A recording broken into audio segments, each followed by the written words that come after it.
नमस्ते बच्चों, उम्मीद है तुम लोग ठीक होगे। पिछले वीडियो पार्ट में हमने पढ़ा था मुंशी प्रेमचंद द्वारा लिखित कहानी बड़े भाई साहब। इसका पहला खंड हमने पढ़ लिया है। आइए दूसरे खंड पर चलते हैं।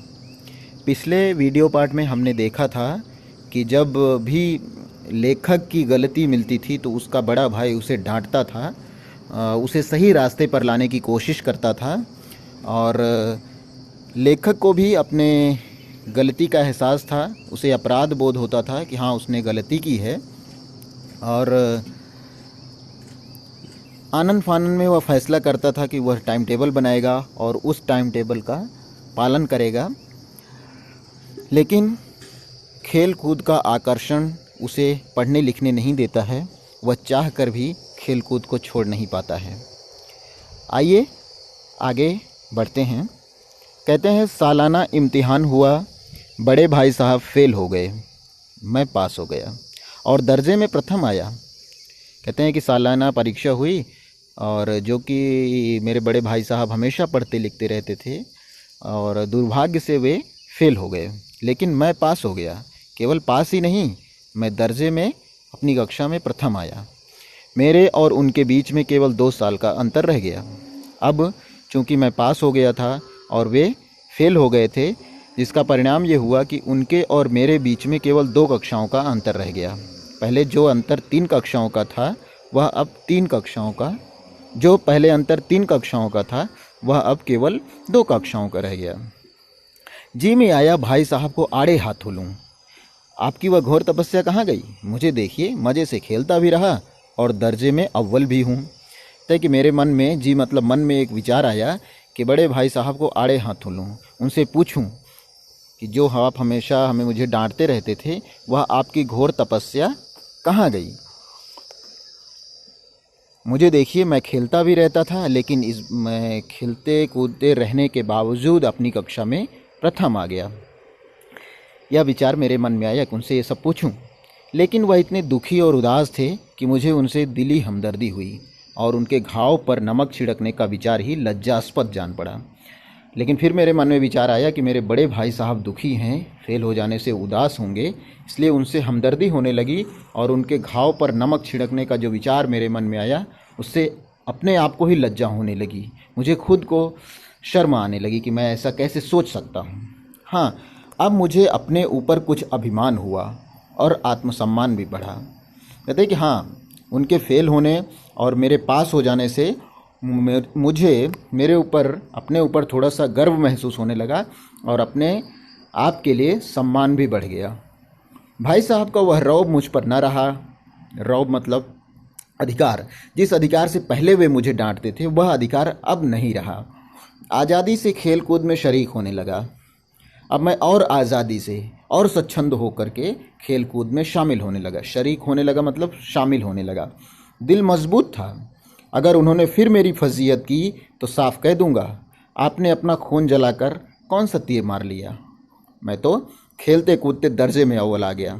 मेरे मन में एक विचार आया, अगर अब उन्होंने मुझे डांटा डपटा तो मैं साफ कह दूंगा कि आप अपने खून जलाते रहे, आपने इतना समय तक खून जलाकर मेहनत करके परिश्रम किया, कौन सा तीर मार लिया, मतलब कौन सी सफलता हासिल कर ली। मुझे देखो, मैं तो खेलता भी कूदता रहा और अपनी कक्षा में अव्वल मतलब प्रथम भी आ गया।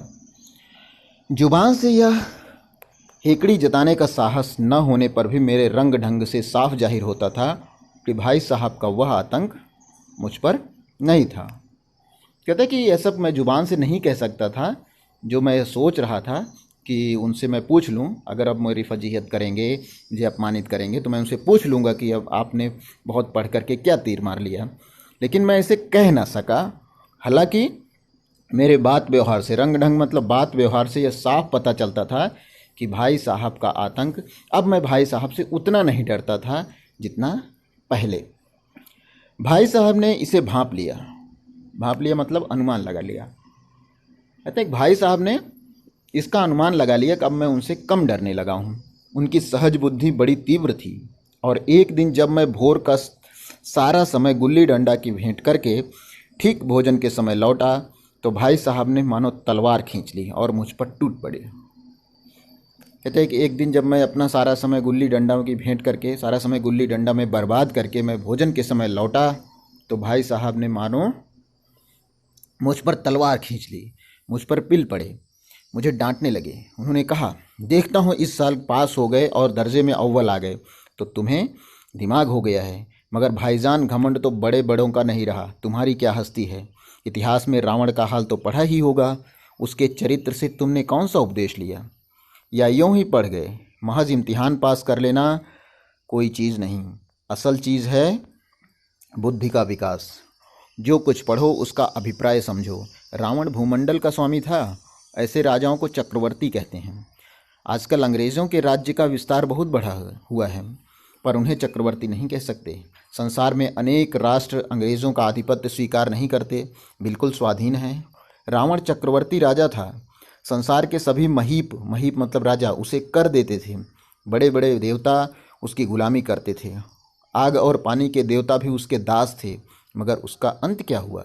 घमंड ने उसका नाम निशान तक मिटा दिया। कोई उसे एक चुल्लू पानी देने वाला भी न बचा। आदमी और जो कुकर्म चाहे करे, पर अभिमान ना करे, इतराए नहीं। अभिमान किया और दीन दुनिया दोनों से गया। कहता है कि एक बार जब मैं अपना पूरा समय गुल्ली डंडा को अर्पित करके, गुल्ली डंडा खेलने के दौरान बर्बाद करके वापस खाने के समय आया तो मेरे बड़े भाई साहब मुझ पर फिर गुस्सा हो गए और वो कहने लगे, देखता हूँ कि आजकल तुम बहुत घमंडी हो गए हो। एक दर्जा क्या पास कर लिए, तुम्हारे अंदर घमंड आ गया है। लेकिन एक बात समझ लो, दुनिया में बड़े बड़े राजा हुए, बड़े बड़े घमंड करने वाले हुए, लेकिन घमंड ने सबका नामो निशान मिटा दिया। रावण पूरे भूमंडल, पूरे धरती का स्वामी था। वह चक्रवर्ती राजा था। संसार के दूसरे राजा उसको कर देते थे, उसकी गुलामी करते थे। तमाम देवता उसके नौकर थे, उसके दास थे, मगर उसका भी अंत वही हुआ कि उसका नामो निशान लेने वाला कोई नहीं बचा। कारण इसके पीछे यही था कि उसने घमंड किया। आदमी चाहे जो कुछ भी कर ले, चाहे जितनी गलतियां कर ले, लेकिन उसे अभिमान नहीं करना चाहिए। आगे है, शैतान का हाल भी पढ़ा ही होगा। उसे यह अभिमान हुआ कि ईश्वर का उससे बढ़कर सच्चा भक्त कोई है ही नहीं। अंत में यह हुआ कि स्वर्ग से नरक में धकेल दिया गया। शाह रूम ने भी एक बार अहंकार किया था, भीख मांग मांग कर मर गया। तुमने तो अभी केवल एक दर्जा पास किया है। कहते हैं कि मेरे भाई साहब मुझे समझाने लगे कि तमाम उदाहरण दे दे करके समझाने लगे कि फला फला लोग थे, सब ने अभिमान किया और उनका क्या हश्र हुआ। कहते उन्होंने मुझे कहा कि मैं तो अभी केवल एक दर्जा पास किया हूँ और अभी से मेरा सिर फिर गया है। कहता है कि उन्होंने आगे कहा, तब तो तुम आगे पढ़ चुके। यह समझ लो कि तुम अपनी मेहनत से नहीं पास हुए। अंधे के हाथ बटेर लग गई, मगर बटेर केवल एक बार हाथ लग सकती है, बार बार नहीं लग सकती। कभी कभी गुल्ली डंडे में भी अंधा चोट निशाना पड़ जाता है, उससे कोई सफल खिलाड़ी नहीं हो जाता। सफल खिलाड़ी वह है जिसका कोई निशाना खाली ना पड़ जाए।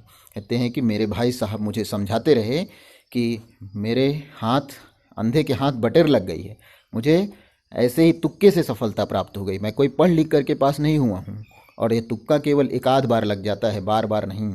जैसे कोई गुल्ली डंडा खेलता है तो कई बार अचानक ही ऐसे निशाना लग जाता है, लेकिन अंधे चोट से निशाना लग जाना, अंधे चोट से निशाना लगाने वाला हमेशा सफल खिलाड़ी नहीं हो जाता। सफल खिलाड़ी वह होता है जिसका कोई निशाना खाली ना जाए।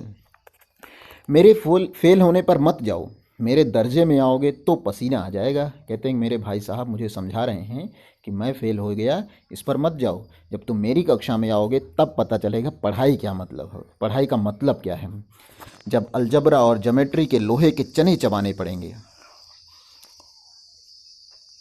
कहते हैं जब हमारी कक्षा में आओगे तब पता चलेगा रेखा गणित और बीज गणित का क्या मतलब होता है। और इंग्लिस्तान का इतिहास पढ़ना पड़ेगा, तुम्हें अंग्रेज़ों का इतिहास पढ़ना पड़ेगा। बादशाहों के नाम याद रखना आसान नहीं है, 8-8 हेनरी हो चुके हैं।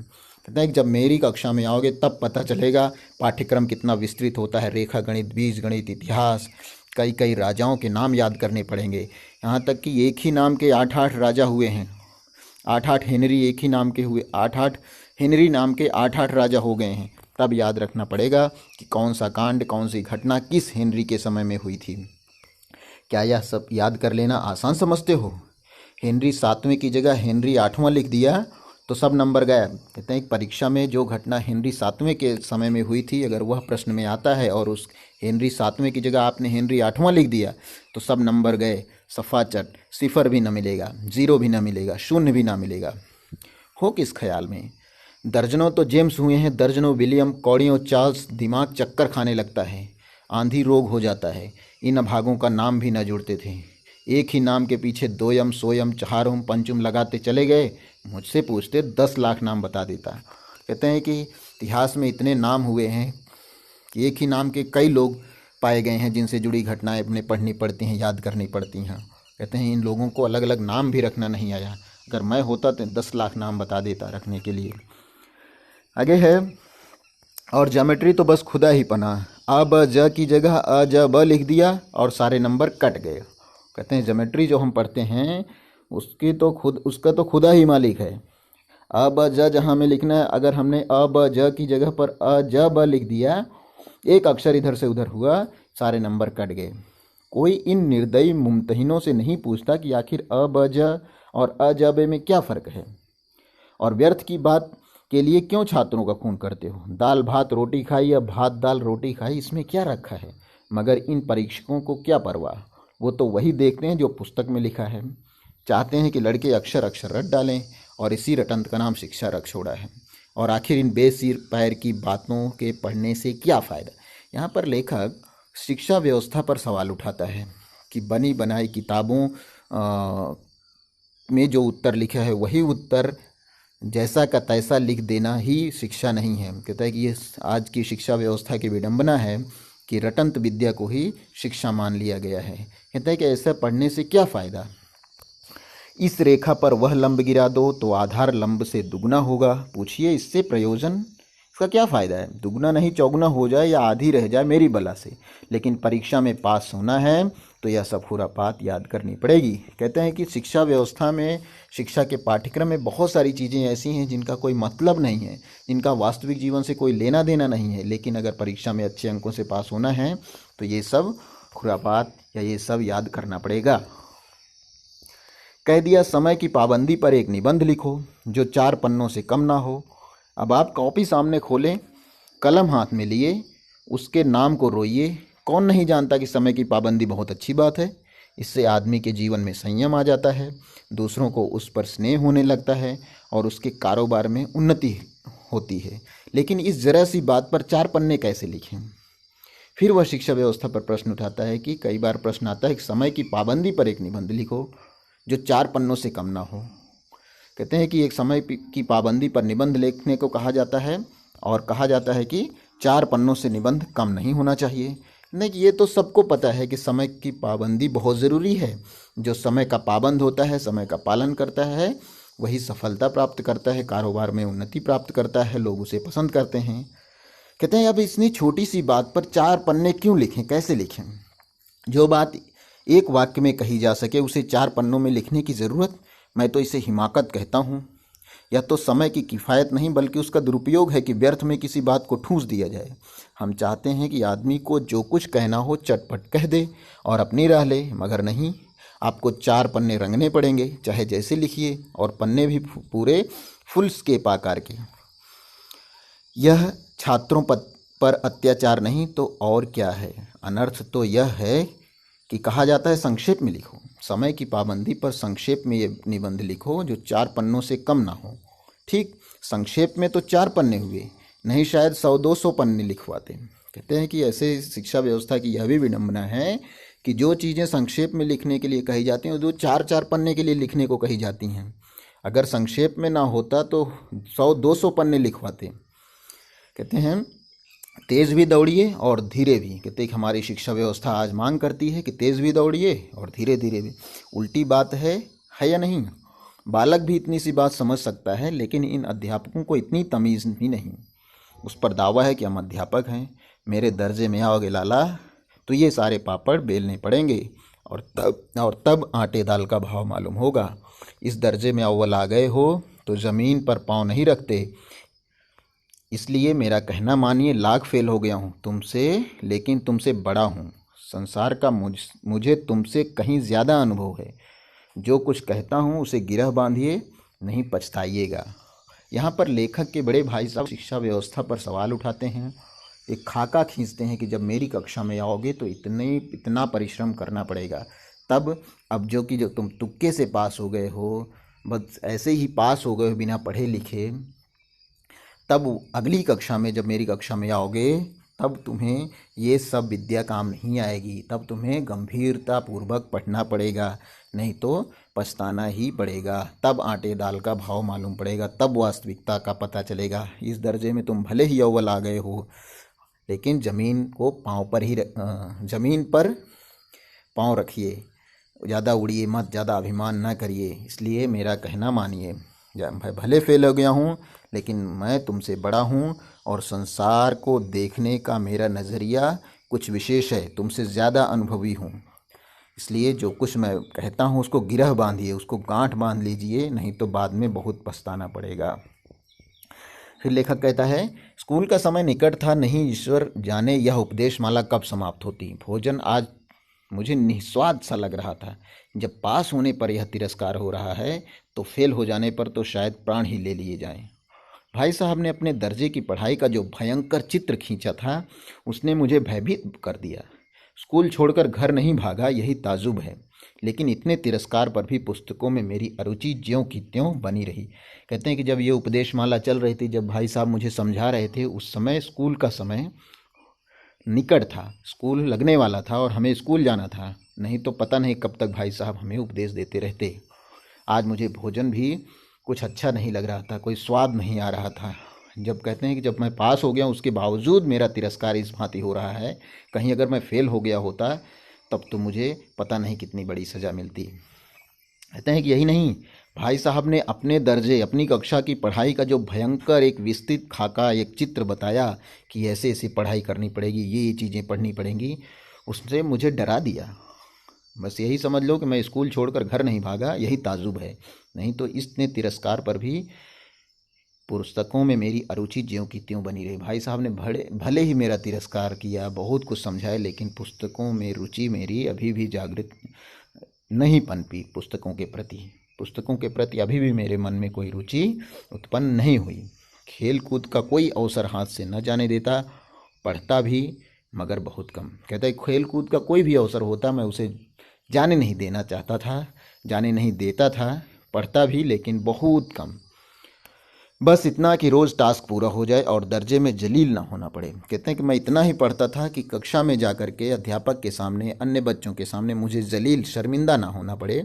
अपने ऊपर जो विश्वास पैदा हुआ था वह फिर लुप्त हो गया और फिर चोरों का सा जीवन कटने लगा।